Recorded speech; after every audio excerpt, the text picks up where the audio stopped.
नमस्कार दोस्तों, मैं सोनू लोहिया यूपी पुलिस जी के मॉक टेस्ट में आपका हार्दिक स्वागत करता हूं।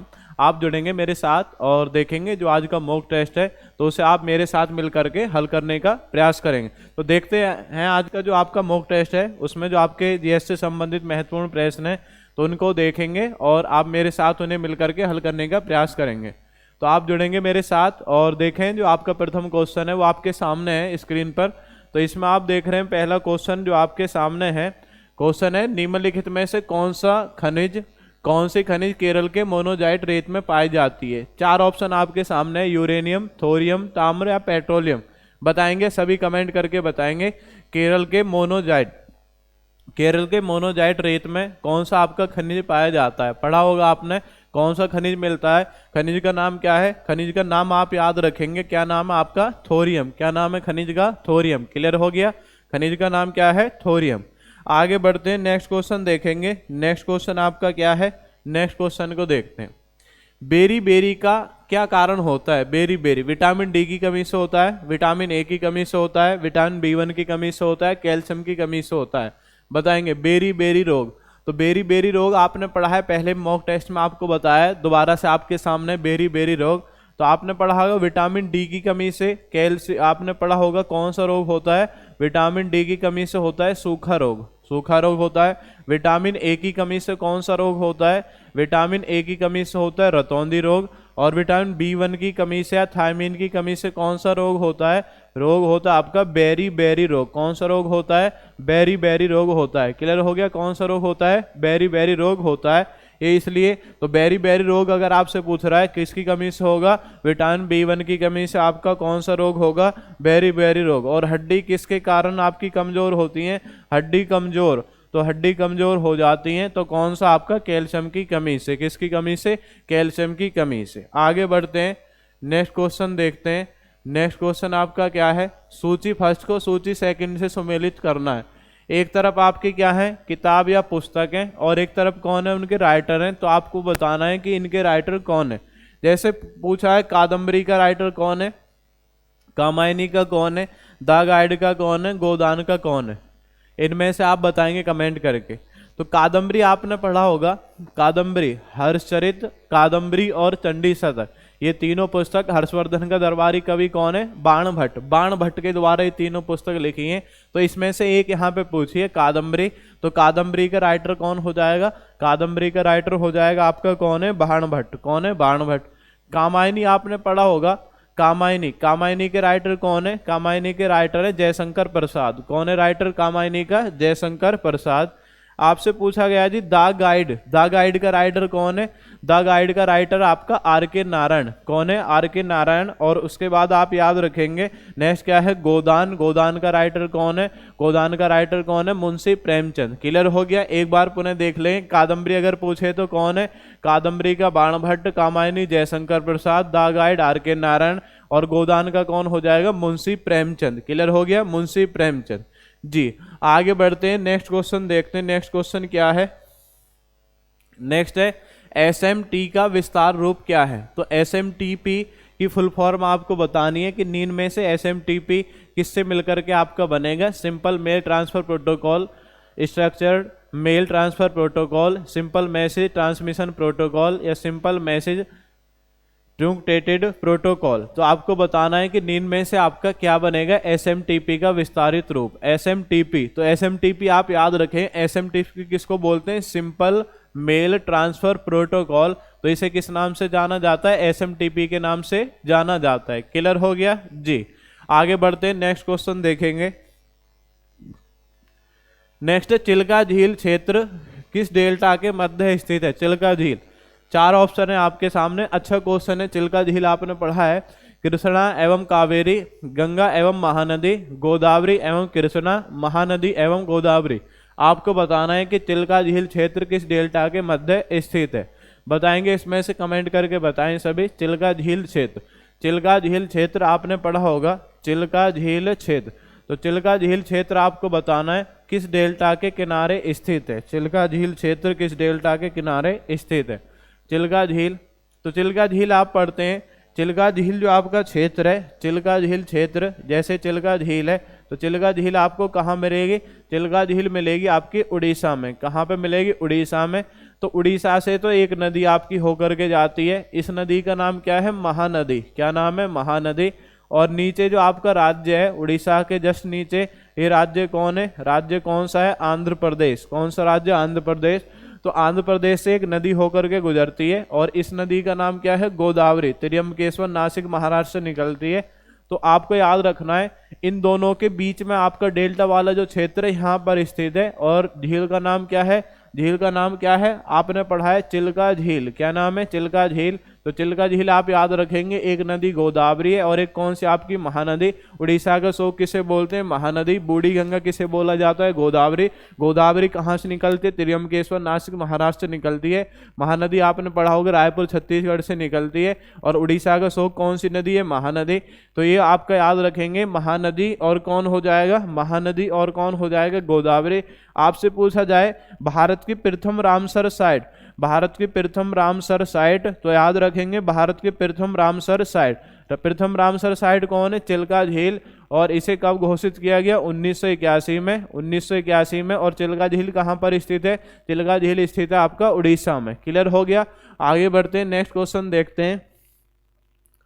नेक्स्ट है, शाहजहां ने करतारपुर का युद्ध किसके विरुद्ध लड़ा था? ये आपके सिख गुरु हैं। सिख गुरु आपको बताना है कि शाहजहां ने करतारपुर का युद्ध किसके विरुद्ध लड़ा है? गुरु हरगोविंद सिंह, गुरु हरकिशन, गुरु तेग बहादुर, गुरु हर राय। बताएंगे सभी, कमेंट करके बताएं। जीएस से संबंधित आपके महत्वपूर्ण क्वेश्चन है ये सभी। और अगर आपको मॉक टेस्ट अच्छा लग रहा हो तो आप एक बार लाइक वाला जो बटन है उसको जरूर प्रेस करेंगे सभी। तो शाहजहां ने करतारपुर का जो युद्ध है किसके विरुद्ध लड़ा था? इसमें आपके सामने सिख गुरु हैं। तो शाहजहां ने करतारपुर का जो युद्ध है इसे आप याद रखेंगे, ये किसके विरुद्ध लड़ा था? ये लड़ा था गुरु हरगोविंद सिंह के विरुद्ध। और ये किस वर्ष लड़ा गया था? 1635 में आपका लड़ा गया करतारपुर का युद्ध। लेकिन जीता कौन था? गुरु हरगोविंद इसमें जीता। शाहजहां ने तो आपका भाग नहीं लिया, उसके जो आपके सैनिक थे उन्होंने इसमें प्रतिभाग किया और गुरु हरगोविंद ने उनको पराजित कर दिया। क्लियर हो गया? तो आपको दो क्वेश्चन और याद रखें इसमें। एक क्वेश्चन आप ये याद रखेंगे कि सिखों के 5वें गुरु कौन थे? सिखों के 5वें गुरु थे गुरु अर्जुन देव। सिखों के 5वें गुरु कौन है? गुरु अर्जुन देव।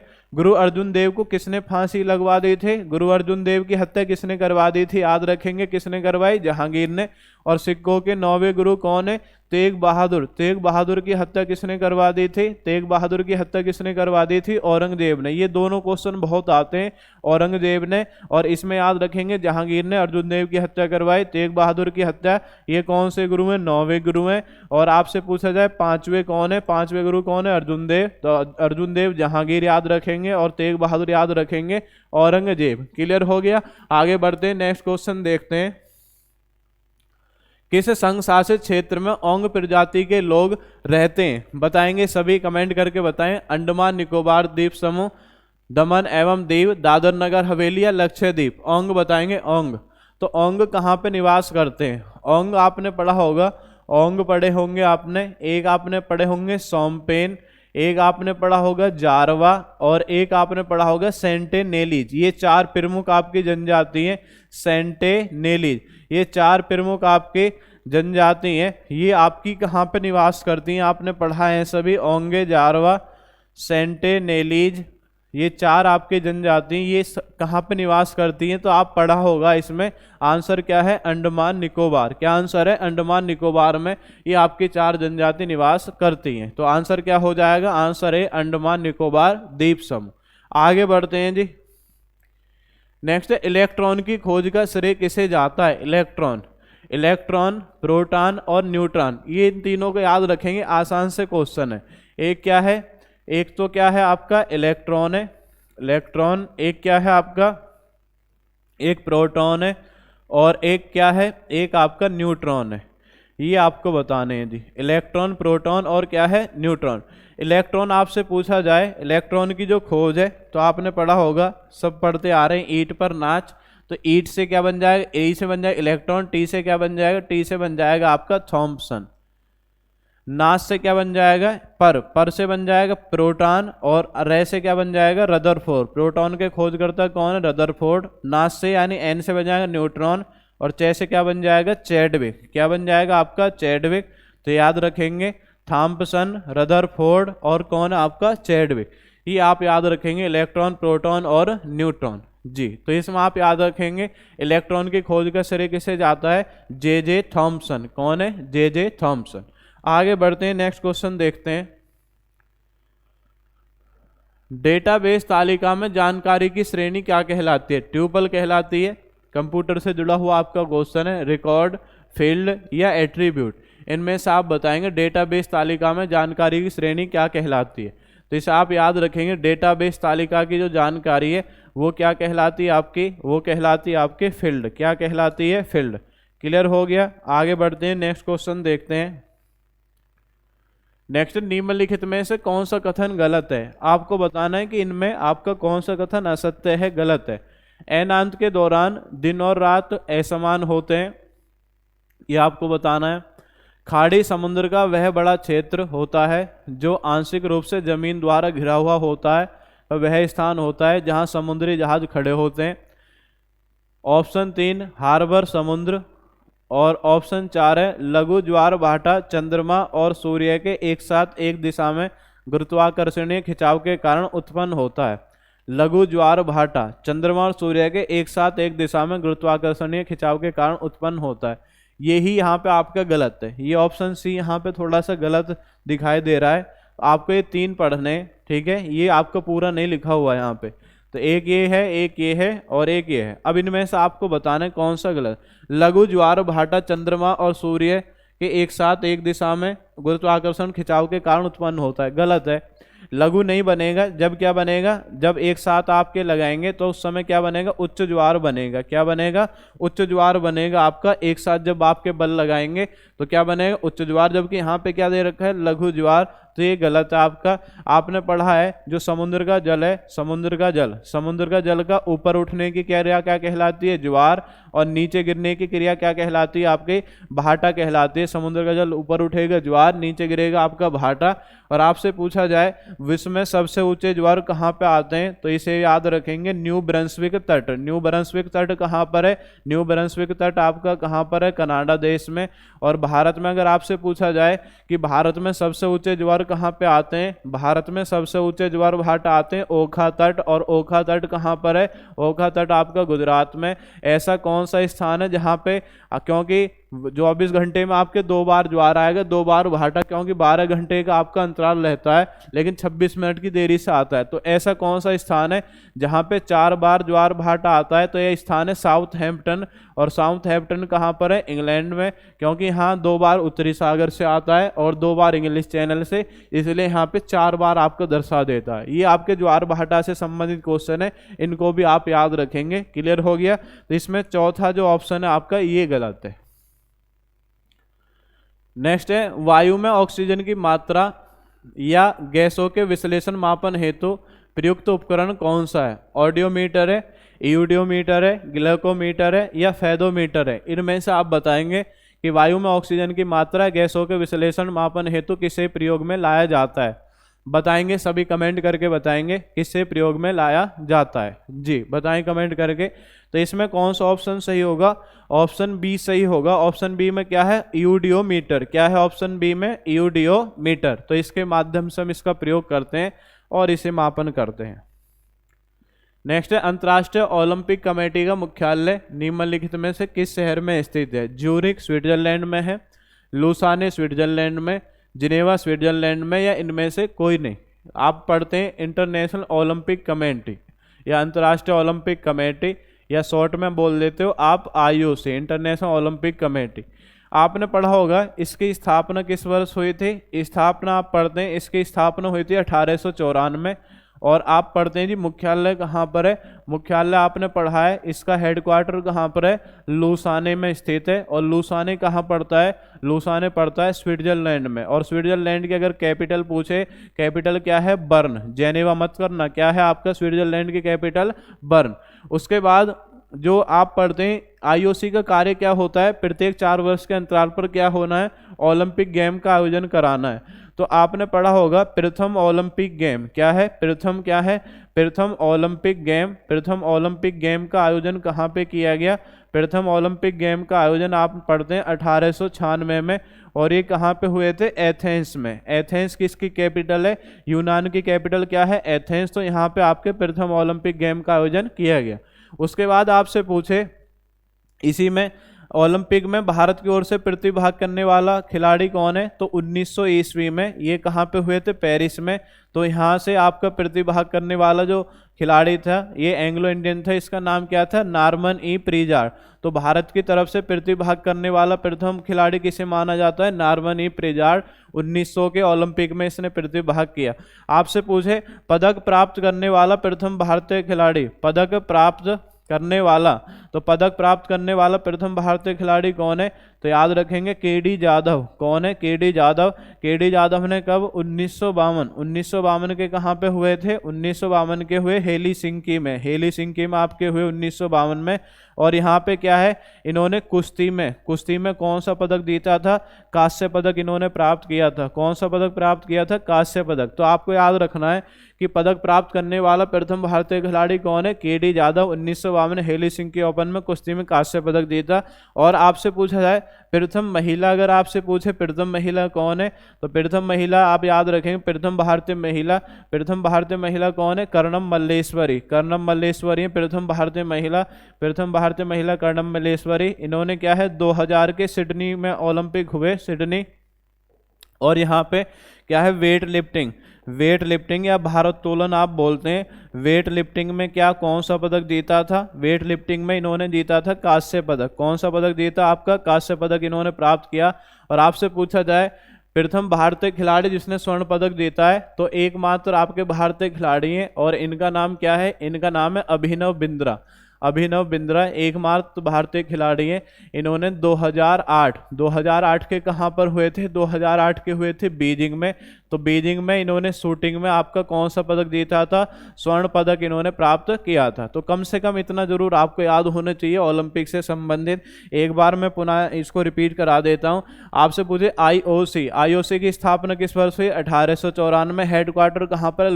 लुसाने कहाँ पर है? स्विट्जरलैंड। कैपिटल क्या है स्विट्जरलैंड की? बर्न। उसके बाद प्रथम ओलंपिक गेम 1896 में एथेंस यूनान में किए गए। लेकिन भारत की तरफ से इसमें सबसे पहले 1900 के पेरिस ओलंपिक में किसने प्रतिभाग किया? नॉर्मन ई प्रिजार्ड ने प्रतिभाग किया। पदक प्राप्त करने वाला प्रथम भारतीय खिलाड़ी कौन है? प्रथम भारतीय खिलाड़ी ये कौन है? केडी जाधव। 1952 के हेलीसिंकी में कुश्ती में कांस्य पदक प्राप्त किया। और आप याद रखेंगे प्रथम महिला कौन है? कर्णम मल्लेश्वरी ने कांस्य पदक प्राप्त किया 2000 के सिडनी ओलंपिक में। और किसमें? वेट लिफ्टिंग में। क्लियर हुआ? और आप याद रखेंगे प्रथम भारतीय खिलाड़ी जिसने स्वर्ण पदक प्राप्त किया अभिनव बिंद्रा ने 2008 के बीजिंग ओलंपिक में। और किसमें? आपका शूटिंग में। किसमें प्राप्त किया था? शूटिंग में। तो इतना इसमें याद रखेंगे ओलंपिक से संबंधित जो आपके क्वेश्चन है। आगे बढ़ते हैं, नेक्स्ट क्वेश्चन देखेंगे जी। नेक्स्ट क्वेश्चन आपका क्या है? नेक्स्ट क्वेश्चन को देखते हैं। प्रसिद्ध हॉकी खिलाड़ी मेजर ध्यानचंद का जन्म कहाँ पर है? तो जन्म स्थान आपको बताना है कहाँ पर है, बताएंगे सभी कमेंट करके। प्रसिद्ध हॉकी खिलाड़ी मेजर ध्यानचंद, तो मेजर ध्यानचंद का जो जन्म है उत्तर प्रदेश में हुआ। और उत्तर प्रदेश में किस स्थान पर हुआ था? उत्तर प्रदेश में हुआ था आपका इलाहाबाद में। कहाँ पे हुआ था आपका? इलाहाबाद में। आपने पढ़ा हॉकी का जादूगर किसे कहा जाता है?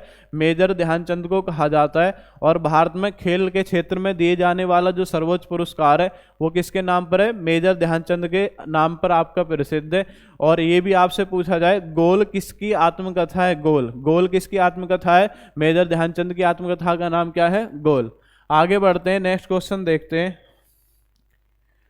भारत में प्रवासी भारतीय दिवस कब बनाया जाता है? 1 जनवरी, 15 फरवरी, 11 अक्टूबर, 9 जनवरी। बताएंगे सभी कमेंट करके बताएं। प्रवासी भारतीय दिवस ये क्या है? ये गांधी जी के आगमन के कारण, गांधी जी के आगमन के लिए। तो गांधी जी के आगमन, तो गांधी जी का जो आगमन है, तो आप पढ़ते हैं गांधी जी दक्षिण अफ्रीका प्रवास कर गए थे। और 1893 से और 1915 दक्षिण अफ्रीका में इन्होंने निवास किया था। 1915 तक आपका कहाँ पे निवास किया था? दक्षिण अफ्रीका में आपका निवास किया था।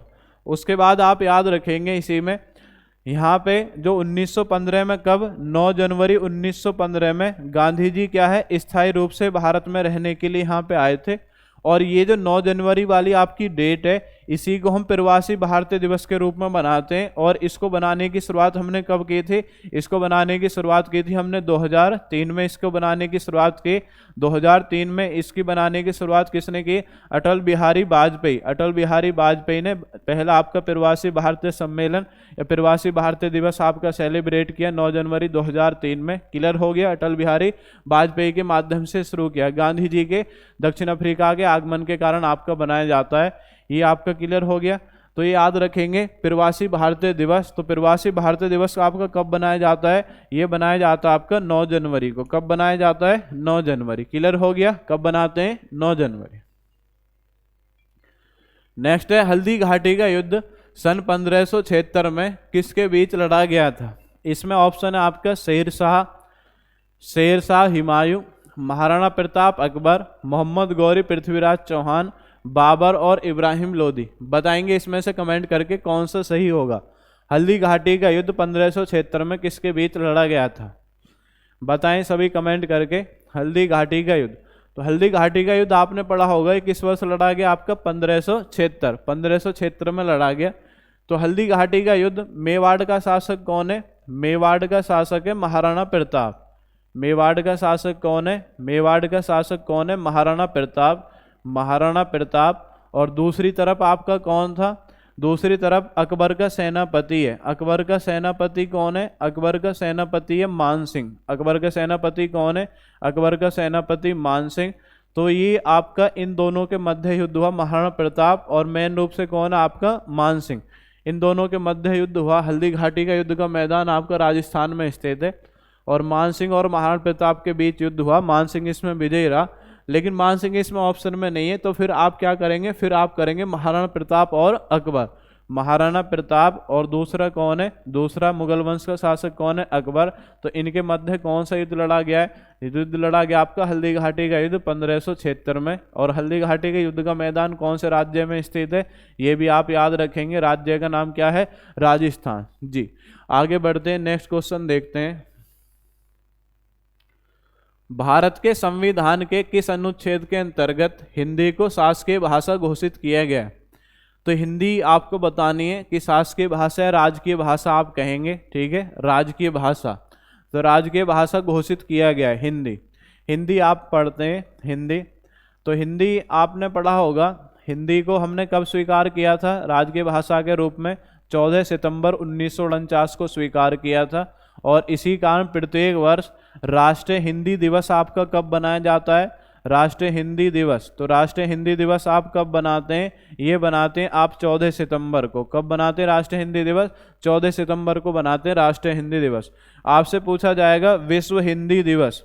विश्व हिंदी दिवस आपका कब बनाया जाता है? विश्व हिंदी दिवस, विश्व हिंदी दिवस आप याद रखेंगे कब बनाते हैं? 10 जनवरी को। कब बनाते हैं? 10 जनवरी को बनाया जाता है विश्व हिंदी दिवस, क्योंकि प्रथम विश्व हिंदी सम्मेलन 10 जनवरी 1975 10 जनवरी 1975 में कहाँ पे किया गया था? नागपुर में किया गया, महाराष्ट्र में। इसी कारण प्रत्येक वर्ष विश्व हिंदी दिवस 10 जनवरी को बनाते हैं और राष्ट्रीय हिंदी दिवस 14 सितंबर को बनाते हैं। तो जो आपकी राजकीय भाषा है हिंदी, हिंदी को कौन से आर्टिकल में आपका विस्तार दिया गया? आर्टिकल 343 में हिंदी को विस्तार दिया गया। इसलिए इसका आंसर क्या हो जाएगा? आंसर हो जाएगा आपका 343। क्लियर हो गया? क्या हो जाएगा आंसर? 343। आगे बढ़ते हैं। विश्व में क्षेत्रफल के आधार पर सबसे छोटा देश कौन है? क्षेत्रफल के आधार पर आपको बताना है सबसे छोटा देश कौन है। सिंगापुर है, मकाऊ है, वेटिकन सिटी है या मालदीव है? इनमें से आप बताएंगे क्षेत्रफल के आधार पर। क्षेत्रफल के आधार पे सबसे बड़ा देश अगर आपसे पूछा जाए, क्षेत्रफल के आधार पे सबसे बड़ा देश कौन है? रूस। और सबसे छोटा कौन है? सबसे छोटा आप याद रखेंगे वेटिकन सिटी। क्या नाम है? देश का नाम क्या है? Vatican city. ये आपका यूरोप महाद्वीप में स्थित है वेटिकन सिटी। यहाँ पे पोप का आपका निवास स्थल होता है। पोप का निवास स्थल कहाँ पर? आपका वेटिकन सिटी। क्लियर हो गया? क्या है आपका? Vatican city. और वेटिकन सिटी की कैपिटल क्या है? Vatican city. और सबसे बड़ा देश पूछे रूस, सबसे छोटा कौन है? Vatican city. आप अगर इनको बताएंगे मालदीव कैपिटल क्या है बताएं? माले। वेटिकन सिटी क्या हो जाएगी? Vatican city. मकाऊ की क्या है कैपिटल? मकाऊ। क्या है? मकाऊ की कैपिटल मकाऊ। और सिंगापुर की भी क्या है आपका? सिंगापुर। सिंगापुर। इनको भी याद रखें, कैपिटल भी आपकी पूछ ली जाती है। आगे बढ़ते हैं, नेक्स्ट क्वेश्चन देखते हैं। बांके बिहारी मंदिर का निर्माण वृंदावन मथुरा में किसके द्वारा कराया गया था? बताएंगे। बांके बिहारी मंदिर, बांके बिहारी मंदिर का निर्माण वृंदावन मथुरा में किसके द्वारा कराया गया? अगर आपको मॉक टेस्ट अच्छा लग रहा हो, क्वेश्चन आपको अच्छे लग रहे हो, तो आप एक बार जरूर जो लाइक वाला बटन है उसको जरूर प्रेस करेंगे सभी। बांके बिहारी मंदिर का निर्माण वृंदावन मथुरा में किसके द्वारा कराया गया? ये 4 ऑप्शन है, कृपालु महाराज, स्वामी महाराज, संत हरिदास, विमल शाह। इनमें से आपको बताना। प्रसिद्ध मंदिर बांके बिहारी मंदिर, और इसका जो निर्माण है वो याद रखेंगे किसके द्वारा कराया गया? संत हरिदास के द्वारा कराया गया। किसके द्वारा कराया गया? संत हरिदास के द्वारा कराया गया। आगे बढ़ते हैं, नेक्स्ट क्वेश्चन देखते हैं। नेक्स्ट क्वेश्चन देखेंगे जी। नेक्स्ट क्वेश्चन आपका क्या है? नेक्स्ट है, छतरपुर मंदिर स्थित है। छतरपुर मंदिर आपको बताना है कहाँ पर स्थित है? राजस्थान, दिल्ली, उत्तर प्रदेश, तमिलनाडु। इनमें से आप बताएं छतरपुर मंदिर। बताएंगे सभी, कमेंट करके बताएं। छतरपुर मंदिर आपसे पूछा जाएगा। छतरपुर मंदिर, छतरपुर मंदिर आप याद रखेंगे कहाँ पर स्थित है? छतरपुर मंदिर स्थित है आपका दिल्ली में। कहाँ पर है? दिल्ली में। लास्ट क्वेश्चन है आज के मॉक टेस्ट का, और सभी लाइक वाला बटन जरूर प्रेस करेंगे सभी। उत्तर प्रदेश विधानसभा के प्रथम सभापति कौन थे? बेगम एजाज रसूल, सर सीताराम, पुरुषोत्तम दास टंडन, मोतीलाल नेहरू। इनमें से आप बताएंगे प्रथम आपके सभापति कौन थे? उत्तर प्रदेश विधानसभा, इसका जो आपकी स्थापना 1935 अधिनियम के माध्यम से, और किस वर्ष इसकी स्थापना हुई है? 1937 में स्थापना हुई है। उत्तर प्रदेश विधानसभा में कुल सदस्यों की संख्या कितनी? 403 + 1। 403 आपके निर्वाचित होते हैं, एक एंग्लो इंडियन होता है जो मनोनीत किया जाता है। सबसे ज़्यादा विधानसभा के सदस्यों की संख्या कहाँ पर है? यूपी में, 403 + 1। तो यूपी विधानसभा 1937 में गठित हुई। उस समय आपको बताना है कि इसके अध्यक्ष किसको बनाया गया था? तो अध्यक्ष इसके बने थे पुरुषोत्तम दास टंडन। कौन बने थे? पुरुषोत्तम दास टंडन। क्लियर हो गया? कौन बने थे आपके? पुरुषोत्तम दास टंडन। तो आज का आपका मॉक टेस्ट था, और मॉक टेस्ट के आपके क्वेश्चन थे। अगर क्वेश्चन आपको अच्छे लगे हैं तो एक बार चैनल को लाइक करेंगे सभी, और सब्सक्राइब करेंगे। और इसी के साथ मैं आपसे विदाई लेता हूँ। धन्यवाद। जय हिंद, जय भारत।